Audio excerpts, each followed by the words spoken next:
The Belko Experiment.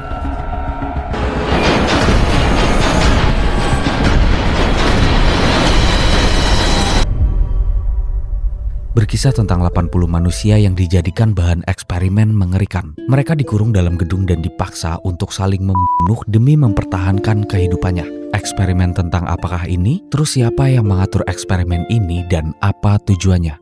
Mari kita masuk ke cerita kelam yang disebut The Belko Experiment. Film dibuka dengan sosok Mike, pria sederhana yang bekerja di sebuah perusahaan outsourcing bernama Belko Industry. Perusahaan itu adalah sebuah perusahaan milik negara yang terletak di daerah terpencil di Kolombia.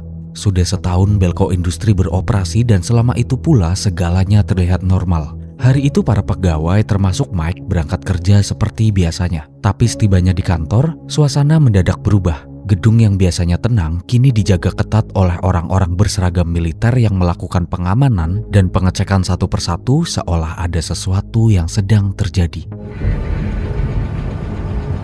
ID, please. You're kidding. Open the trunk, please.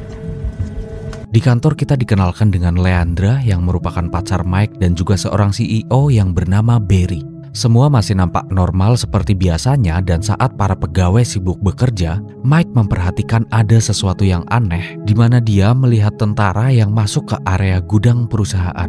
Merasa ada yang tidak beres, Mike pun mencoba menelpon bagian keamanan. Tapi tiba-tiba aja mikrofon interkom kantor berbunyi dan terdengar suara pria yang memberikan perintah aneh. You have any idea why they would be heading into that?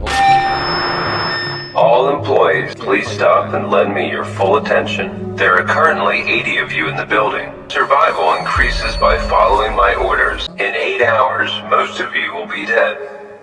Your first task is simply this. Your fellow employees within the next half hour. Hey, all the lines are dead. Calm down, it's okay.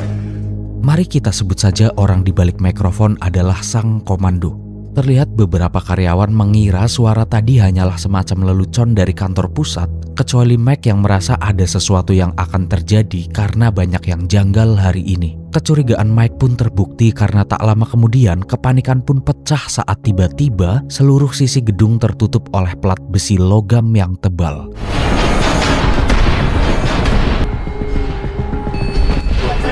Yep, just go. Head on down, okay?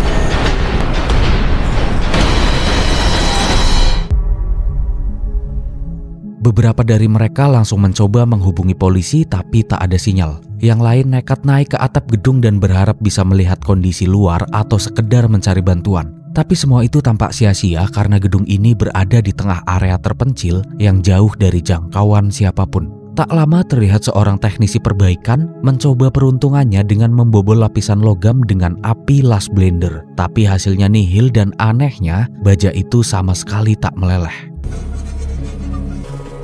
No, look, it ain't even hot. Do you know what kind of metal this is? I don't really know.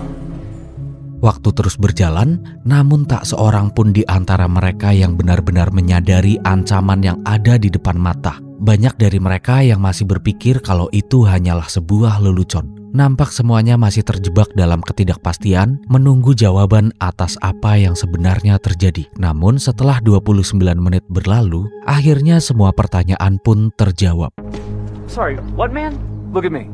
Look how fucking chill I am. It's a psychological fucking test, man. From corporate fucking America.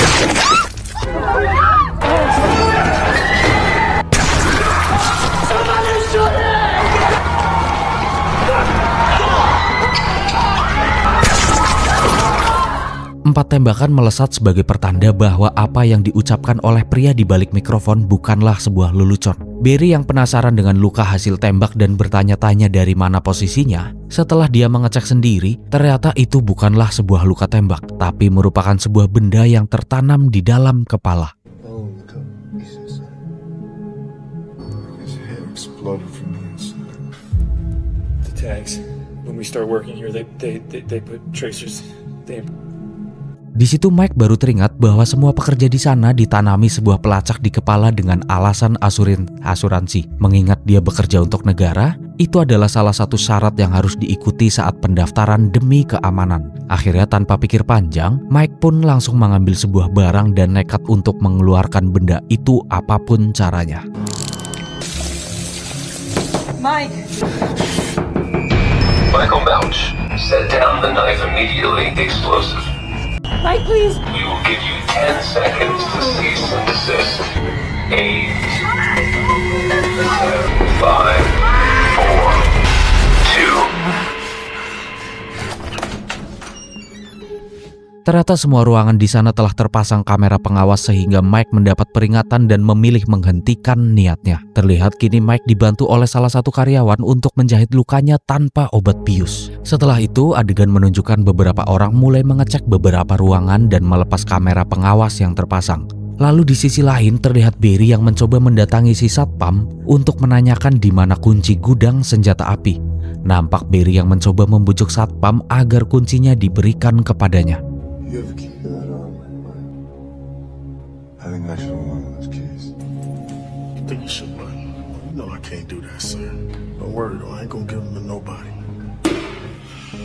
Kini adegan berpindah pada dua orang yang berprofesi sebagai teknisi perbaikan yang nampak memilih turun ke basement di saat semuanya mulai kacau di lantai atas. Terlihat juga seorang wanita bernama Denny yang bersembunyi di sana karena merasa akan lebih aman jika berada di basement. Tak selang lama, pria di balik mikrofon kembali berbicara. Di sana suara sang komando memperingatkan jika ada yang melepas kamera dan mencoba melepas pelacak, maka nggak segan-segan sang komando akan meledakkannya. Sang komando juga kembali memulai permainan dengan sebuah permintaan dalam 2 jam ke depan. Di antara 76 orang yang tersisa sekarang, 30 di antaranya harus tereliminasi bagaimanapun caranya. 47 p.m. 2 hours. 1:30 of you dead. Through whatever means necessary. Mendengar itu, semuanya mulai merasa kepanikan yang sebenarnya. Naluri egois mulai muncul dan naluri bertahan bahkan menyerang seketika nampak di beberapa wajah manusia di sana. Terlihat di dapur beberapa orang langsung berebut mencari benda tajam. Tak jelas apa yang ada dalam pikiran mereka, tapi yang pasti mereka menganggap itu adalah cara terbaik untuk bertahan hidup. Kembali lagi di basement, di sana terlihat salah satu teknisi perbaikan yang ketakutan. Saat temannya mencoba menenangkannya dengan ketakutan yang sudah menguasai dirinya, dia pun tak sengaja membuat lampu menjadi penyok dengan kunci Inggris. Honey, calm down, man. Hey, come here. Get back! Oh, whoa. What just happened? Akhirnya pria itu pun gugur. Setelahnya nampak Denny yang sedari tadi menyaksikan malah ketahuan. Si teknisi yang takut kalau si Denny memberitahu semua orang, ia pun tanpa pikir panjang langsung menyerang Denny.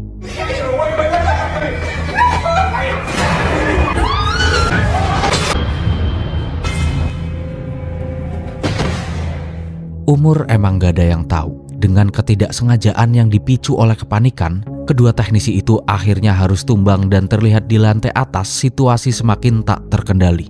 Terlihat Barry sebagai CEO mencoba mengusulkan untuk menuruti saja permintaan sang komando di mana harus ada 30 orang yang dilenserkan dalam 2 jam ke depan. Barry bahkan memberikan opsi bahwa mereka yang belum menikah, belum memiliki tanggungan keluarga, harus bersedia berkorban demi yang lain. Tapi di sini Mike langsung membantah ide itu dan memilih untuk mencari solusi agar semuanya terselamatkan tanpa harus mengorbankan nyawa. Nobody is questioning, but we need to work together to get the hell out of here. Come on, let's go. You don't have time. Terry, What? you have kids, right? Yes. My wife and kids need me. Akhirnya retakan mulai terlihat di antara mereka. Beberapa orang setuju dengan Barry bahwa untuk tetap hidup nyawa harus ditukar. Namun yang lain memilih berpihak pada Mike. Mereka yang bernaluri baik ingin meminta pertolongan dari luar dengan mengibarkan spanduk dari atap gedung. Kini mereka pun terbagi menjadi 2 kelompok, di mana kelompok Barry nampak lebih sedikit, tapi mereka adalah orang-orang yang rela melakukan apapun demi bertahan hidup, termasuk mengorbankan sesama. Sementara itu, Mike, Leandra, dan Satpam mulai menyiapkan peralatan untuk naik ke atap dan mengibarkan spanduk. Namun seketika langkah mereka terhenti karena melihat kelompok Barry sedang membobol ruang senjata menggunakan obor las blender. Mike pun mencoba mencegahnya dengan berdiskusi, tapi di sana Barry tak mempedulikannya dan terus melanjutkan pengelasan hingga si satpam menghentikannya. Swing, Mike, I don't give a fuck what you think.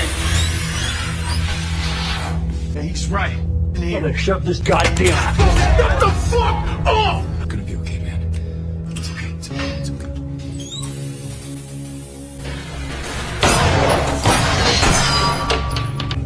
Let's go. Setelah itu, Mac dan kelompoknya mulai memilok kain-kain yang ada untuk digelar di atas gedung. Tapi saat mereka mencoba memasang spanduk itu, orang berseragam tentara di bawah langsung mencegahnya dengan sebuah tembakan. Usaha mereka pun gagal dan saat mereka mencoba turun ke bawah, tiba-tiba sesuatu terjadi. Mac pun tergeletak dan senjata juga direbut oleh kelompok Barry. Akhirnya kelompok Barry langsung menodong si satpam untuk memberikan kunci gudang persenjataan. Tapi karena di sini si satpam memberikan kunci dengan kemarahan dan melempar kunci itu, dia pun langsung dijelep-jelep hingga tidur selamanya. Come on. Singkatnya, Barry dan kawan-kawan langsung menuju ruang senjata dan membagi senjata dengan kelompoknya. Setelah itu, Barry langsung mengumpulkan orang-orang untuk dipilih siapa saja yang menurutnya pantas untuk dieliminasi. Termasuk Mike yang sudah tersadar pun dibawa ke kumpulan itu tanpa perlawanan.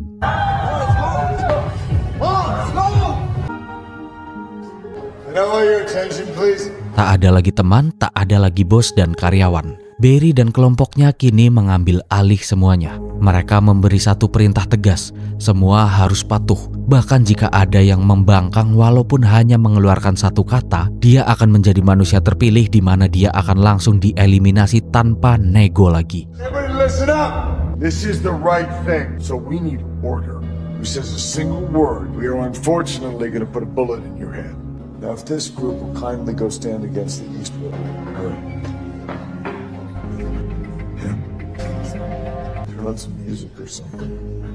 Sementara itu di sisi lain, Denny, wanita yang tadi bersembunyi di basement, mulai penasaran dengan kondisi di atas. Perlahan ia mengintip dan di saat melihat Barry serta kelompoknya mulai melakukan eksekusi, Denny langsung mundur kembali turun ke bawah.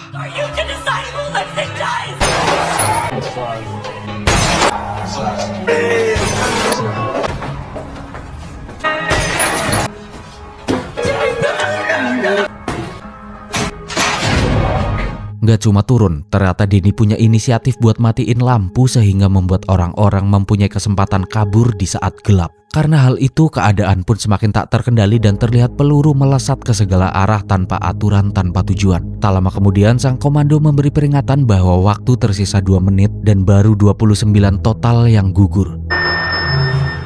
Killed 29 people. If you don't kill one more person, then the next 102 will die. Karena tak ada lagi tambahan setoran nyawa dan 2 menit sudah berlalu, sesuai peraturan sang komando, kalau nggak 30 orang, maka 60 oranglah yang akan menanggungnya.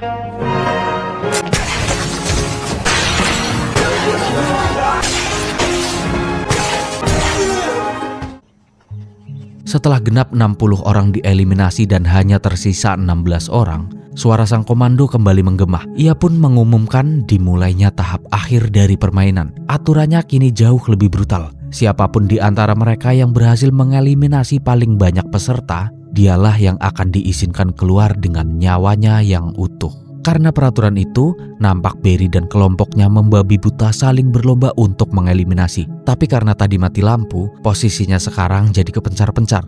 Barry pun terus mindik-mindik mencari mangsa agar dia bisa selamat. Beralih ke Leandra, ia kini terpisah dari Mike. Di sana, Leandra pun mindik-mindik dan dia melihat salah satu temannya sedang mengumpulkan pelacak yang ada di kepala. Temannya mengumpulkan butiran itu dari mereka yang tereliminasi tanpa meledak.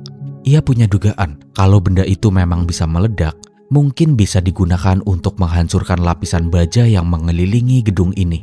Tertarik pada kemungkinan itu, Leandra mendapat sedikit ide.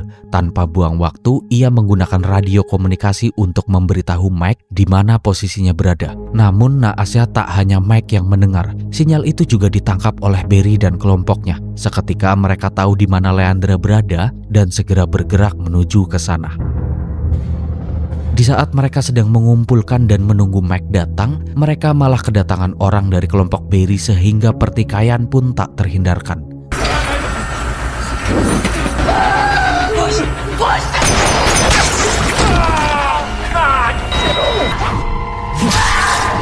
Setelah pertikaian reda, Mike akhirnya berhasil menyusul Leandra. Tanpa banyak bicara, Leandra menunjukkan beberapa butiran peledak kecil yang mungkin saja bisa dimanfaatkan oleh Mike. Mike pun memasukkan butiran itu ke dalam saku celananya, dan di saat mereka akan bersembunyi, tiba-tiba Barry dan temannya datang dan langsung mengejar Mike dan Leandra.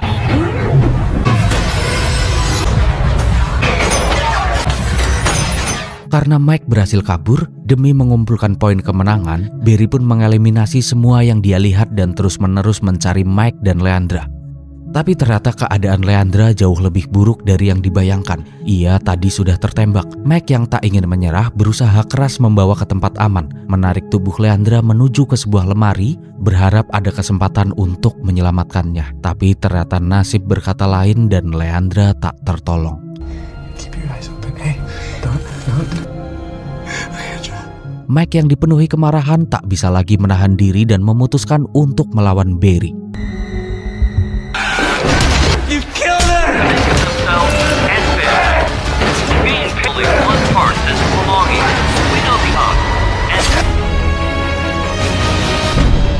Setelah pertarungan sengit dan penuh amarah, Mike akhirnya berhasil mengalahkan Barry. Kini Mike adalah satu-satunya yang masih tersisa di tempat itu. Tak lama kemudian datanglah para tentara yang membawa Mike ke dalam gudang. Terlihat Mike nggak langsung mau dan dia sempat memberikan sebuah perlawanan kecil. Tapi Mike yang nggak bisa melawannya, dan begitu Mike tiba di dalam gudang, Mike masih saja dengan keberaniannya mendekat ke sang komando dan mengungkapkan amarahnya. You're the voice. Setelah itu, Mike disuruh duduk dan pria itu menjelaskan apa yang sebenarnya telah terjadi adalah bagian dari sebuah eksperimen dari organisasi internasional yang terdiri dari para ilmuwan dunia dan para petinggi-petinggi dunia. Tujuan eksperimen ini adalah mempelajari bagaimana perilaku manusia ketika terjebak dalam situasi yang penuh tekanan dan keterbatasan. Apakah moral masih berlaku? Apakah naluri kemanusiaan masih ada dalam situasi tertentu? Saat sang komando lagi cerita, Mike masih saja terus mengawasi dengan melihat-lihat sekitar. Dia melihat beberapa tombol operator dengan nama-nama orang yang di dalam gedung sebelumnya. Sang komando juga bilang untuk menyelesaikan eksperimen ini, Mike harus menjawab beberapa pertanyaan abjad yang diberikan. Pertanyaannya adalah bagaimana perasaan Mike saat ini setelah apa yang telah terjadi. Pilihannya adalah A. Sedih, B. Lega, C. Bingung. Tapi bukannya memberikan jawaban, Mike malah melakukan hal ini. You fucking piece of shit. I put them on all of you.